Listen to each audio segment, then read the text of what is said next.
metabolisme reset untuk di Ramadan itu sebenarnya gabungan dari prinsip autofagi yang ditemukan oleh ilmuwan Jepang itu, kemudian kita padukan dengan prinsip yang dilakukan oleh Nabi Muhammad SAW, bagaimana prinsip makannya beliau ketika berpuasa itu adalah metabolisme reset terbaik yang ada selama ini yang bisa kita praktekkan. Ini dia caranya.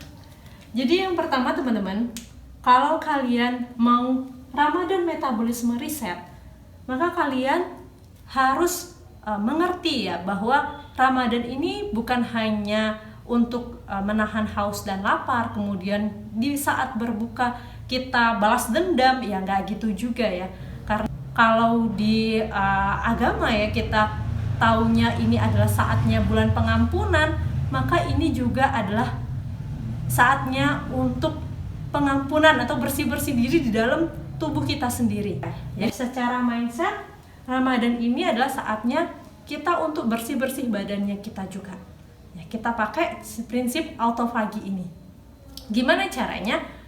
Kalau sahur, usahakan ya seperti yang dilakukan oleh Nabi. Nabi makannya itu adalah air dan juga kurma. Kemudian kalau ada makanan yang lain silakan. Tapi lebih baik unsur yang dipakai oleh Nabi itu adalah lemak sehat dan serat.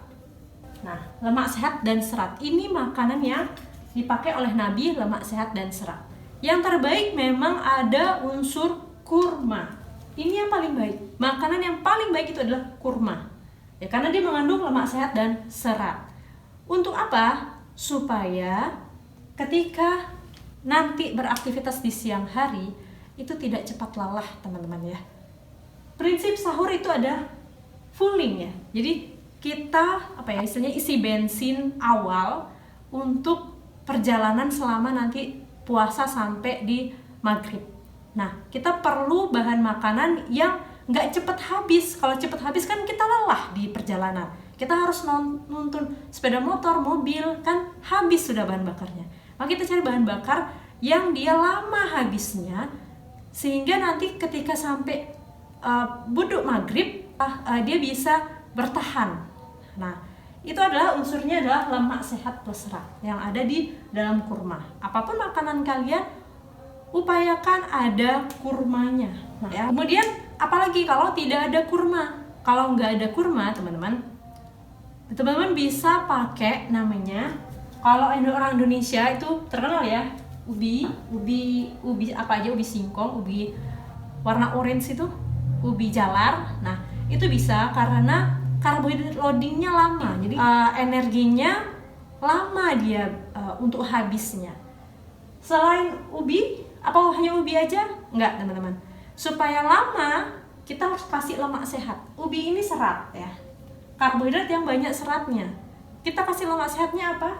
Bisa minyak zaitun, extra virgin oil atau VCO. Ini bisa, atau minyak samin bisa juga. Ya. Maksudnya jangan pakai margarin. Margarin itu dia mengandung lemak trans yang cukup banyak ya, teman-teman ya. Jadi kita pakainya yang alami-alami aja. Kalau mau tahan ya energinya biar sampai sore. Nah, biar nggak cepet habis energinya. Pakai ini. Oke ya, itu prinsip untuk sahur. Prinsip untuk berbuka, teman-teman jangan dong habis berbuka itu langsung makan besar.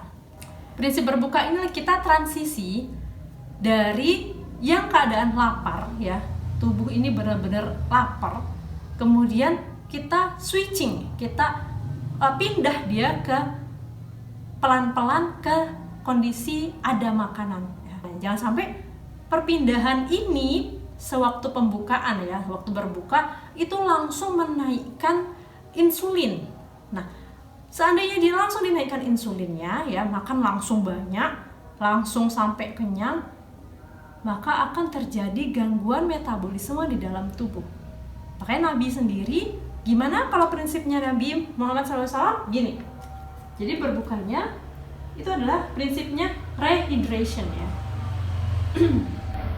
Saat iftar ya, pembukaan berbuka, itu kita pakainya Nabi ya, Nabi pakainya itu air plus kurma ya. Boleh bolak-balik ya, kurma atau air, pokoknya ini air plus kurma.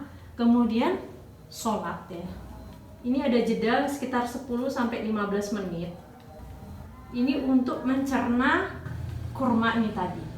Ya, jadi biar ususnya ngerti, oh ini siap makan, mau makan besar. Oke, kalau gitu saya siap kasih pakai yang kurma dulu. Kenapa? Karena kurma ini itu tadi makanan terbaik. Dia mudah sekali, dia nggak langsung bikin insulin kita langsung naik ya, karena karbohidratnya itu loadingnya lama. Ini kurma, jadi dia bangunin ususnya dulu ya, enzim-enzimnya itu bangunin dulu organ pencernaannya, kemudian membangunkan usus supaya ususnya siap. Nah, setelah 10-15 menit silahkan makan besar.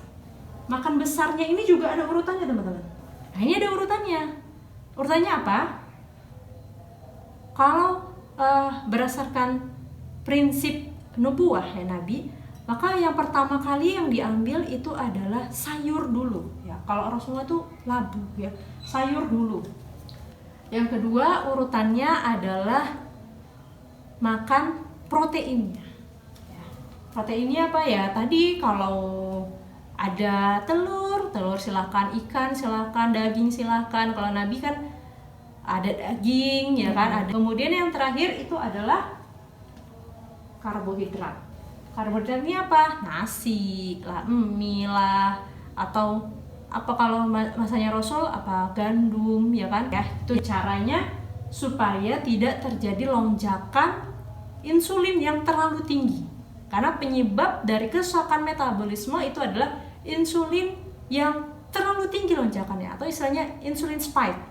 Terlalu tinggi lonjakannya sehingga tubuh itu bingung ini mau dibawa kemana, sedangkan kita nggak ngapa-ngapain, akhirnya diendap di hati, di otot, kemudian tidak ada endap simpanan lain, akhirnya dialirkan di darah, akhirnya insulinnya naik di darah ya, jadi glukosanya tinggi gitu, akhirnya jadi mudah lemes. Ini kenapa ini? Maaf ya, sedikit bengkok-bengkok. Oke, ini tadi sayur, serat, protein, karbohidrat ya. Nah, setelah ini kita sholat tarawih kan, sholat isya, sholat tarawih kan.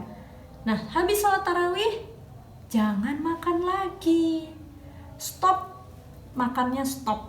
Jadi setelah tarawih itu kita adalah minum air yang banyak ya, minum air yang banyak, rehidrasi kembali. Yang penting kalau teh boleh tapi nggak pakai itu ya, nggak pakai gula ya, teh tawar, pokoknya yang tidak ada kalori lagi, tidak ada lagi yang masuk, karena itu artinya membangunkan tubuh kembali untuk beraktivitas. Padahal di malam hari saatnya tubuh secara fitrah untuk apa? Istirahat. Nah, ini penting banget. Kenapa? Karena kita tidak dianjurkan juga untuk begadang, karena kita dianjurkan untuk tidur cepat ya. Tuh, setelah tarawih minum air putih, udah tadarusan, silahkan istirahat yang cukup supaya bisa bangun malam. Nah, ini tadi ya metabolisme reset di saat Ramadan. Inilah nanti yang akan menjadikan kita, pola ini akan menjadikan kita ketika nanti Idul Fitri kita benar-benar bersih, terjadi namanya autofagi ya, sel makan sel yang sudah rusak. Akhirnya nanti setelah 30 hari semua tubuh kita menjadi bersih kembali seperti bayi yang belum dipakai. Oke teman-teman, itu tadi mudah-mudahan bermanfaat ya. Jadi ini bisa di-share ke teman-teman, saudara atau yang lainnya supaya bisa bermanfaat yang lebih banyak lagi untuk pengetahuan mengenai metabolisme reset. Oke, sampai jumpa. Assalamualaikum.